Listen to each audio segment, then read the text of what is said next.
मी नारायण धनाजी जाधव, राहणार वाघोली गावठाण. मी आत्तापर्यंत 25 ते 30 वेळा निवडणुकीला मतदान केलेलं आहे.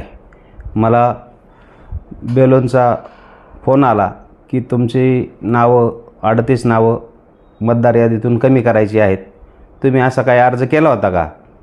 तर मी म्हणलं आम्ही कुठलाही अर्ज केलेला नाही आणि आमची नावं कशी काय कमी करता तुम्ही मतदार यादीतून. तर मग त्यांनी आमच्याकडून आधार कार्ड आणि लाईट बिलचा पुरावा घेऊन ते फॉर्म भरून घेतला की यांचा कुठलाही अर्ज आलेला नसताना यांची नावं कशी काय कमी करायची, असं त्यांनी आमच्याकडून हे घेतलं, फॉर्म भरून घेतला.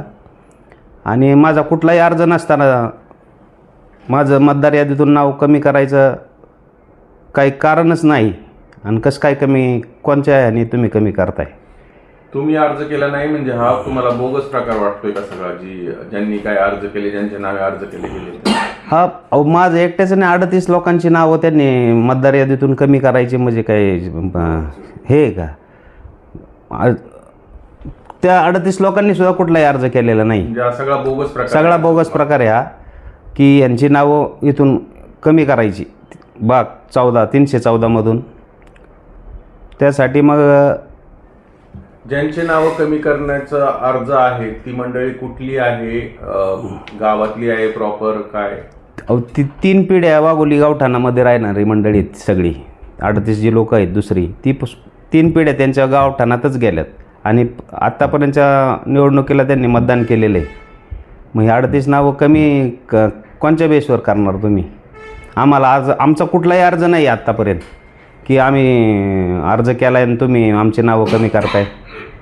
चौकशी झाली पाहिजे त्याची. तुमची काय मागणी असणार आहे? नाही, ह्या प्रकाराची चौकशी झाली पाहिजे ना संपूर्ण, की अर्ज नसताना तुम्ही आमची नावं कमी करताय मतदान यादीतून, म्हणजे तुमचा काहीतरी वेगळा कोणी केली काय त्याची चौकशी झाली पाहिजे. कोणी अर्ज केला, ऑनलाईन केला का लेखी स्वरूपात केला, त्याची चौकशी झाली पाहिजे. नाही गेलेलं. माझे नाव अतुल महादेव शिंदे. मी वाघोली गावामध्ये गावठाणात वार्ड क्रमांक 4मध्ये राहतो. मला सकाळी BLOचा फोन आला. त्यांनी मला सांगितलं की तुमचं नाव मतदार यादीतून वगळण्यात आलेलं आहे किंवा डिलीट करण्यात आलेलं आहे.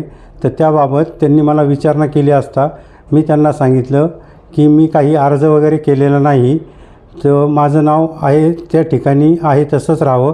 मी इथून पाठीमागे लोकसभा विधानसभा मतदारसंघामध्ये अनेक वेळा मतदान केलेले आहे आणि मी ह्याच भागातून मतदान करतो. तरी